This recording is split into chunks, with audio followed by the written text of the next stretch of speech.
ಗೃಹಲಕ್ಷ್ಮಿಯರೇ ನಿಮ್ಮ ಹಣ ಗೋವಿಂದ.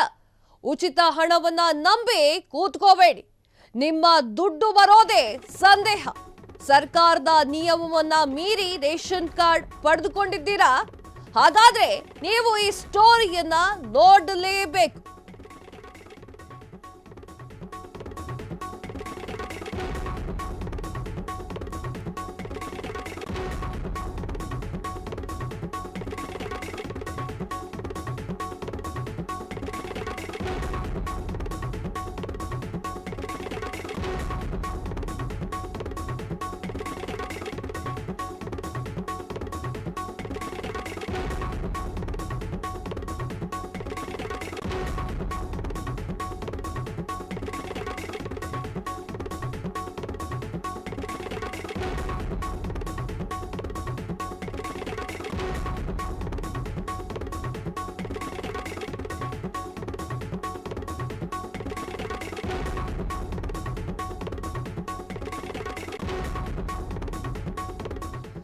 ಗೃಹಲಕ್ಷ್ಮಿಯರೇ ನಿಮ್ಮ ಹಣ ಗೋವಿಂದ. ಉಚಿತ ಹಣವನ್ನ ನಂಬಿ ಕೂತ್ಕೋಬೇಡಿ. ನಿಮ್ಮ ದುಡ್ಡು ಬರೋದೇ ಸಂದೇಹವಿದೆ. ಸರ್ಕಾರದ ನಿಯಮವನ್ನ ಮೀರಿ ರೇಷನ್ ಕಾರ್ಡ್ ಏನಾದ್ರೂ ಹೊಂದಿದ್ದೀರಾ?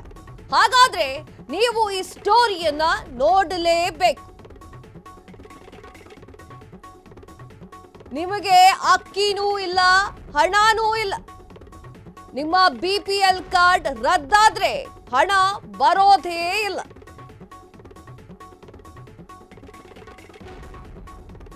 ರೇಷನ್ ಕಾರ್ಡ್ ಇದ್ರೆ ಮಾತ್ರ ಉಚಿತ ಕಾಸು. ಒಂದು ವೇಳೆ ನಿಮ್ಮ ಕಾರ್ಡ್ ರದ್ದಾಗಿದ್ರೆ ಹಣ ಸಿಗೋದಿಲ್ಲ. ನಿಮ್ಮ ಕಾರ್ಡ್ ಕಾನೂನಿನ ನಿಯಮದಲ್ಲಿ ಇದೆಯಾ?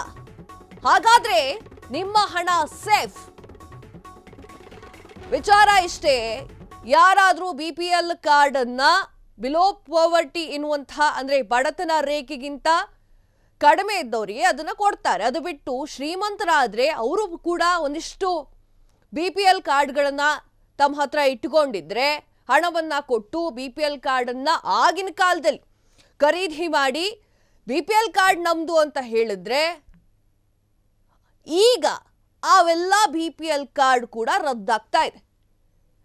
ನಿಮ್ಮ ಯಜಮಾನ್ರ ಬಳಿ BPL ಕಾರ್ಡ್ ಇದ್ರೆ ಅಥವಾ ನಿಮ್ಮ ಮನೆ BPL ಕಾರ್ಡ್ನಿಂದ ಇದ್ದರೆ ನಿಮಗೆ ದುಡ್ಡು ಬಂದೇ ಬರುತ್ತೆ.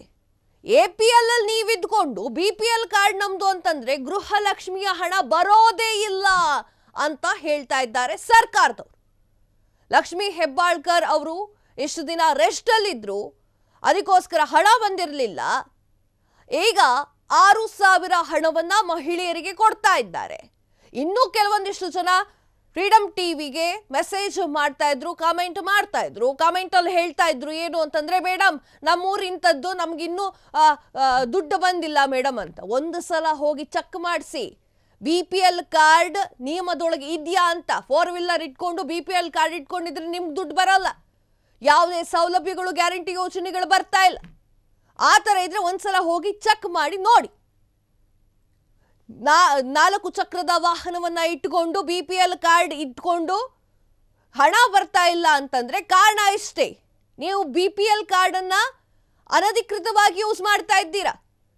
ಅದನ್ನ ಹೋಗಿ ಮೊದಲು ಸರಿ ಮಾಡಿಸ್ಕೊಂಡು ಬನ್ನಿ, ಆಗ ನಿಮಗೆ ಗೃಹಲಕ್ಷ್ಮಿಯ ಹಣ ಸಿಗುತ್ತೆ. ಒಂದು ವೇಳೆ ನೀವು ಗೃಹಲಕ್ಷ್ಮಿಯ ಯೋಜನೆಯ ಹಣವನ್ನ ತೆಗೆದುಕೊಳ್ತಾ ಇದ್ರೆ BPL ಕಾರ್ಡ್ದಾರರಾಗಿರ್ತೀರಾ, ಅದು ನಿಯಮದಿಂದ ಕೂಡಿರುತ್ತೆ ಅಂತ ಅರ್ಥ. ಉಚಿತ ಹಣವನ್ನ ನಂಬಿ ಕೂತ್ಕೋಬೇಡಿ. ಒಂದ್ಸಲ ಹೋಗಿ BPL ಕಾರ್ಡ್ ನಮ್ದು ಹೌದೋ ಅಲ್ವೋ, ಹಿಂದೆ ಏನಾಗಿತ್ತು, ದುಡ್ಡು ಕೊಟ್ಟು ತಗೊಂಡಿದ್ದಾರೋ ಇಲ್ವೋ ಒಂದ್ಸಲ ನೋಡ್ಕೊಳ್ಳಿ.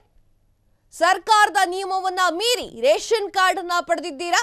ಹಾಗಾದ್ರೆ ನೀವು ಈ ಸ್ಟೋರಿಯನ್ನ ನೋಡ್ಲೇಬೇಕು. ನಮಗೆ ಕಮೆಂಟ್ ಮಾಡಿ ತಿಳಿಸ್ತಾ ಇದ್ರಲ್ಲ, ನಮಗೆ ಈ ಊರು ಮೇಡಮ್, ನಂಗೆ ಇನ್ನು ಗೃಹಲಕ್ಷ್ಮಿ ಯೋಜನೆ ಹಣ ಬಂದಿಲ್ಲ ಅಂತ ಹೇಳಿ ಒಮ್ಮೆ ಚೆಕ್ ಮಾಡಿ ನೋಡಿ. ನಿಮ್ಮ BPL ಕಾರ್ಡ್ ರದ್ದಾದ್ರೆ ಹಣ ಬರೋದೇ ಇಲ್ಲ. ರೇಷನ್ ಕಾರ್ಡ್ ಇದ್ರೆ ಮಾತ್ರ ಉಚಿತ ಕಾಸು ನಿಮಗೆ. ಒಂದು ವೇಳೆ ನಿಮ್ಮ ಕಾರ್ಡ್ ರದ್ದಾಗಿದ್ರೆ ಹಣ ಸಿಗೋದೇ ಇಲ್ಲ.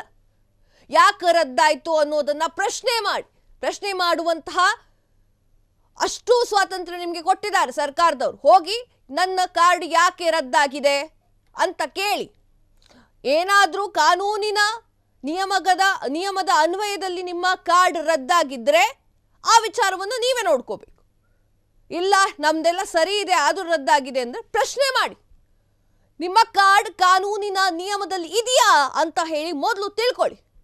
ಹಾಗಾದ್ರೆ ಕಾನೂನಿನ ನಿಯಮದ ಒಳಗೆ ಇದ್ರೆ ನಿಮ್ಮ ಹಣ ಸೇಫ್. ಇವತ್ತಲ್ಲ ನಾಳೆ ಗೃಹಲಕ್ಷ್ಮಿಯ ಯೋಜನೆಯ ಹಣ ನಿಮಗೆ ಬಂದೇ ಬರುತ್ತೆ. ಗೃಹಲಕ್ಷ್ಮಿ ಹಣ ಏನು ಯೋಜನೆ ಇದೆಯಲ್ಲ, ಆ ಒಂದು ಹಣ ಎಲ್ಲಿಗೂ ಹೋಗೋದಿಲ್ಲ, ಸರ್ಕಾರ ನಿಮ್ಮ ಅಕೌಂಟ್ಗೆ ಹಾಕತ್ತೆ. ಆದರೆ BPL ಕಾರ್ಡ್ ಏನಿದೆಯಲ್ಲ, ಸೊ ಅದು ನಮಗೆ ನಿಯಮದ ಅನ್ವಯ ನಮಗೆ ಸಿಕ್ಕಿದೆಯಾ ಇಲ್ವಾ, ರದ್ದಾಗಿದೆಯಾ ಇಲ್ವೋ ಅನ್ನೋದನ್ನ ನೀವೇ ಹೋಗಿ ವಿಚಾರಿಸ್ಕೊಬರ್ಬೇಕು.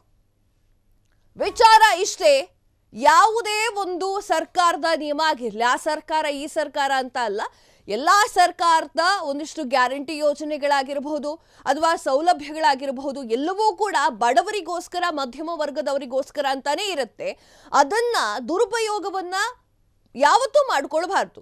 ಆ ದುರುಪಯೋಗ ಏನಾದರೂ ಪಡಿಸ್ಕೊಂಡ್ರೆ ಈಗ ಹಿಂಗೆ ಆಗೋದು. ಗ್ಯಾರಂಟಿ ಹಣ ಏನು ಶ್ರೀಮಂತರ ಕೈಗೆ ಸೇರ್ತಿದೆ ಎನ್ನುವಂತಹ ಅನುಮಾನ ಶುರುವಾಗಿದೆಯೋ, ಈಗ ಬಡವರಿಗೂ ಕೂಡ ಅದರಿಂದ ತುಂಬಾನೇ ಪ್ರಾಬ್ಲಮ್ ಆಗ್ತಾ ಇದೆ, ಸರಿಯಾಗಿ ಅಮೌಂಟ್ ಬಂದು ಬೀಳ್ತಾ ಇಲ್ಲ. ಸೊ ಆದ ಕಾರಣ ಯಾರೂ ಕೂಡ ಗೃಹಲಕ್ಷ್ಮಿ ಯೋಜನೆಯ ಹಣ ಆಗಿರಬಹುದು ಅಥವಾ ಬಡವರಿಗೆ ಕೊಡುವಂತಹ ಹಣ ಆಗಿರಬಹುದು, ಅದನ್ನ ಶ್ರೀಮಂತರು ಪಡೆದುಕೊಳ್ಳುವುದು ಆ ಕೆಲಸವನ್ನ ಮಾಡಬೇಡಿ. ನೀವು ತಗೊಂಡಿರ್ಬೋದು, ಆದರೆ ಅದು ಬಡವರಿಗೆ ಪೆಟ್ಟು.